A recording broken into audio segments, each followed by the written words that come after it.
So there's our buddy, and he went to Australia, by the way. And what's awesome is that he went to Australia to preach about global warming. Here's an article talking about how much money was spent. Australian government pays Al Gore $320,000 to conduct climate training as a rare snowfall hits. Now, how, somebody woke up that morning, looked out the window, the person who's responsible for cutting that check, and he looks and he sees snow flurries falling. And he's got to be thinking to himself, what is going on? Here we have Mr. Gore coming to Australia to train people. A gentleman who once told us that our children's children won't see snow, that our children probably won't see much snowfall past 2013. Here in 2019, we broke records with Northern Hemisphere snow mass. Unprecedented snows, off the charts. Now we're talking about a rare snowfall to hit Queensland, Australia. Al Gore is in Australia to train 1,000 useful idiots, it says here at Mark Morano's Climate Depot. I love this guy. Basically, the man with no climate science expertise and huge vested interest is being paid by taxpayers to train people to chant consensus and pretend that wind and solar can stop storms and hold back the tide. These obedient fools help to destroy any conversation about science by reciting anti-science bumper stickers like "the science is settled," "gravity is real," and "tobacco, tobacco, tobacco." Because, hey, the tobacco industry funded merchants of doubt, and they were wrong. So therefore, ergo propter upchuck, all government scientists are right on everything, all of the time, and you are an idiot denier. Now, a little bit of good news for us folk here at the Grand Solar Minimum channel. There is a couple of reports out there that are talking about President Trump set to review the climate science and the processes and the theory of CO2. And I skimmed the article. I didn't get real deep into it, but I did see that our good friend John Christie over there at the University of Alabama, Huntsville, is going to be part of this climate science review. Now, for those of you who follow this channel, you know that we follow a lot of the work of Roy Spencer, and John Christie works side by side with Mr. Spencer on this. John Christie and Spencer. So to hear that John Christie is going to have a part in the climate science already makes me delighted, because this isn't about politics here. In fact, Dr. Roy Spencer is probably the most neutral person as far as politics go when it comes to climate science. So he doesn't have a political agenda. He's just here to unveil the truth. Now, here is a double-headed dragon right here. I want to mention this first. All right, Earth's carbon dioxide has jumped to the highest levels in human history. I'm not going to read everything, but I want to read a couple of parts here, guys. Where is it at? Oh, why it matters. Carbon dioxide is the most long-lived greenhouse gas, with a single molecule lasting in the air for hundreds to around thousands of years. The continued buildup of carbon dioxide due to human activities such as burning fossil fuels for energy is driving climate temperatures up and instigating harmful impact worldwide. Okay, so here's a couple things I want to pick on with this article already. We're talking about carbon dioxide being really present right now, building up. In fact, This article is trying to picture or make you picture that CO2 is being trapped in our Earth's atmosphere and it's causing us to heat up. Two problems with that statement. The first problem is the buildup of CO2. Too many reports from NASA saying that CO2 is greening the planet. There are large amounts of nitrogen in the atmosphere and the bedrock. And when you're talking about CO2 levels being as high they are right now, well, the mixture of large amounts of nitrogen allow plants to absorb more CO2. And I think a lot of you guys last year saw this, and maybe some of you in parts of the country that aren't getting flooded out right now, but the CO2 is noticeable because last year's plants in front of our house were amazingly green, bloomed, huge flowers. I mean, just growth that we had never seen before.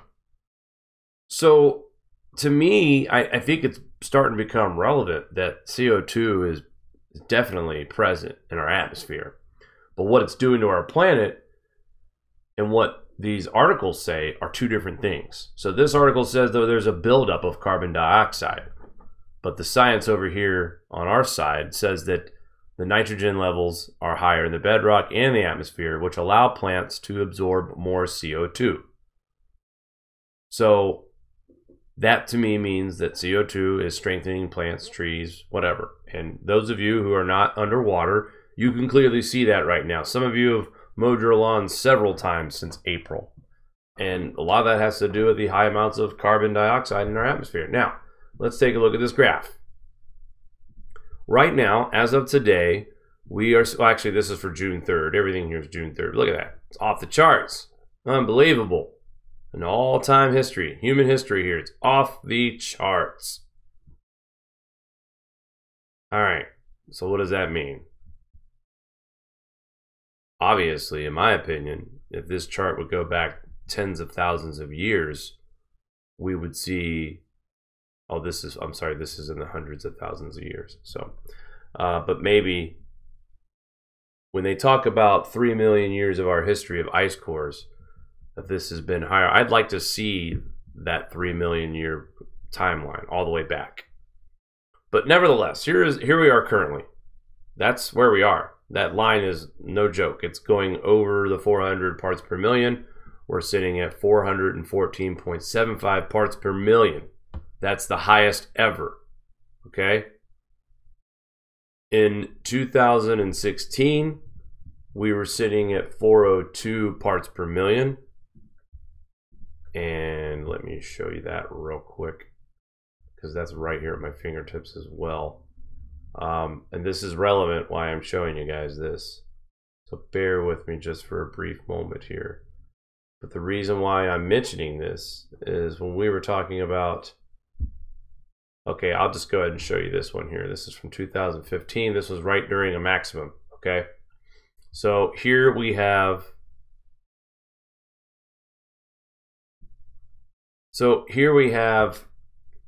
basically a chart from March 9th of 2015. Now notice that the CO2 is at 401.84 parts per million. And let's go back here to Dr. Roy Spencer. I want to point this out, guys. This is important. So let's zoom this in real quick so we can get a good look. Right here, what I'm showing you, here's the years down at the bottom. So we're focusing in on 2016, which is right here with our peak. And I know I showed this a lot. But here, we're looking at 2016, 2015. Our CO2 is at 302 parts per million. Right there. This is 2015. So it's still lower in 2015. And we peaked that year. The temperature peaked out at 0.88 degrees Celsius above baseline. Today, I just showed you an article that claims we are at record levels. And here's where our average temperature is right now. it is 0.32 degrees Celsius above baseline. It dropped 0.12 degrees Celsius from April to May. All right. So we are at record level high CO2, and we have dropped over 50.56 degrees Celsius in just 3 years. Just a little over 3 years' time. So there's something wrong with this CO2 theory. There's something wrong with Al Gore, who is being paid $320,000 to go train some people about climate change. You're getting snow in Australia. We're at record level CO2, and we're cooler. And you don't have to be a meteorologist to figure it out for yourself, folks. Temperatures here in the Northeast, 60 degrees yesterday. Didn't get past 58. Hey, I get it. I'm in upstate New York, but it's still the average temperature in May going into June is 79 degrees. Last night, we almost broke a record in low temperature. We had a frost advisory. June 3rd, frost advisory. I mowed grass today in a hoodie and a pair of jeans on June 4th. Sun was out, beautiful day. And usually when you get sunlight like what we had today, you got temperatures, you know, mid-60s, low 70s.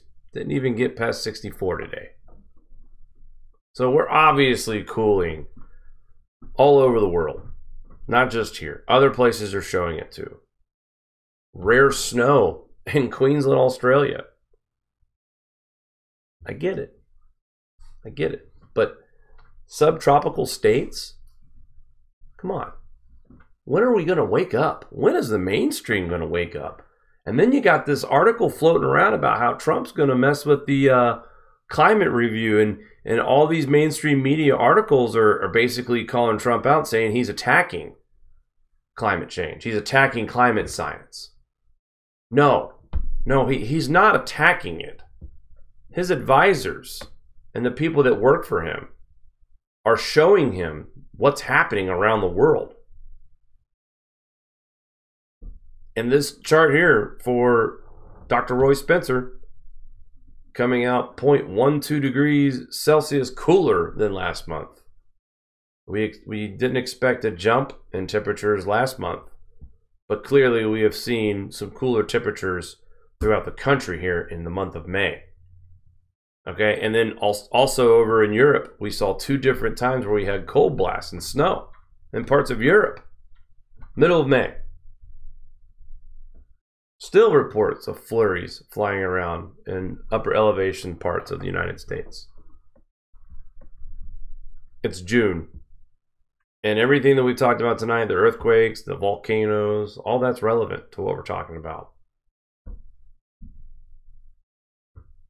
One article, this article here, I'm leaving the link to, this one here, Earth's carbon dioxide, blah, blah, blah. It says that this is the reason why we're warming. But Ohio lawmakers have slashed renewable incentives and moved to support a coal and nuclear power with substantial support from state Democrats. Now, how about that? Ohio. Critics say the bill unnecessarily bails out nuclear, coal, and owner First Energy Solutions. This week, lawmakers in Ohio House of Representatives voted 53 to 43 in favor of a controversial bill that would permit a consumer-funded subsidy for nuclear plants and possibly alien coal plants as well. The bill would also end Ohio's renewable portfolio standard, which required the state's utilities obtain 12.5% of their power from renewable sources by 2027. Instead, that renewable portfolio standard is replaced by smaller steps to bolster renewable power, but environmental groups says the bill is the step in a wrong direction.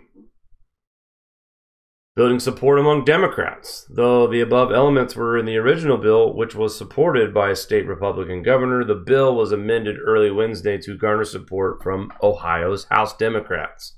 Among the concessions, 6 large-scale solar projects already exist in Ohio, and would be eligible to access some of the nuclear subsidy fund.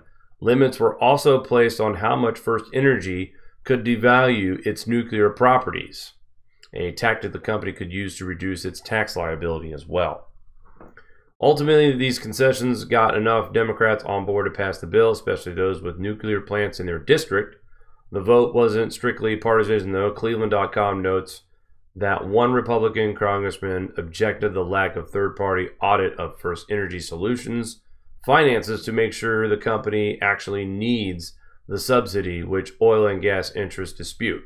Oil and gas interests likely stand to lose the most from House Bill 6, since natural gas is the first fuel utilities often do turn to when a coal or nuclear plant is shut down.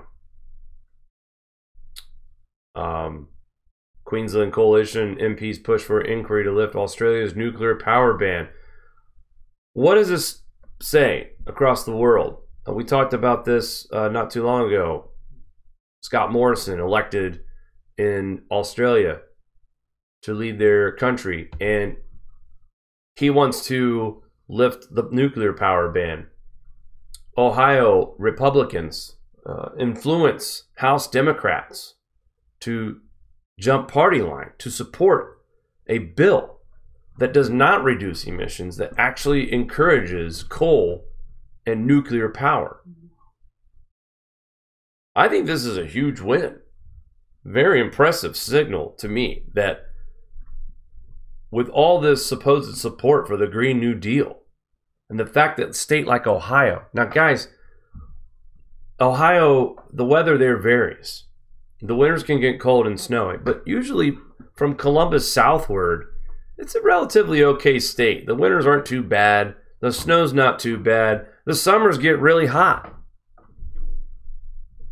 So this kind of surprises me that a state that doesn't really experience that cold of winters, but they saw what happened this year. This year was a little steadier cold. This year was a little steadier snow. They've also looked at the stats. They've also looked at the numbers, and they know that solar and wind is not enough to keep you warm during these insanely cold winter nights that we've seen, just like in 2018-19. We will also see those conditions continue to worsen throughout 2019 and 2020. And that's just stating from what we've already experienced. And Ian, I'm going to go ahead and vote no on the kitten on my head. Thank you for raising the issue, though, for a vote. Hopefully nobody else votes for that one. But, I'm watching you, Ian. Just kidding, but all right. Anyway, so let's move along here. So good sign here. Republicans sway some Democrats to see the light. Renewables in retreat. It sure seems that way here in Ohio, and places like Australia starting to lift their bans. And it's because they see all this crap in the news about CO2 at the Earth's highest levels of human mankind history. And then we look at charts like this, and we show cooling. And CO2 is higher than ever right now. Okay, you see it right here. Highest level in human history. But this graph shows us cooling over the last 3 years.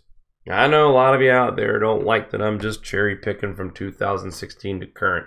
But a trend is a trend. And it's showing on the downfall right now, guys. And it's not done.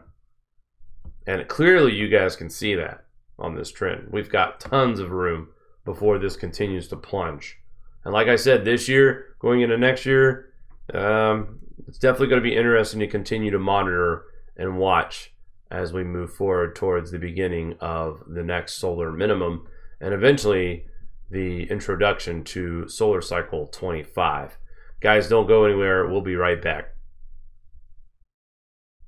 Do you like this show? Give us a thumbs up. Want to support us more? Share to your favorite social media platform. Buy a t-shirt or become a Patreon. All links are in the description below.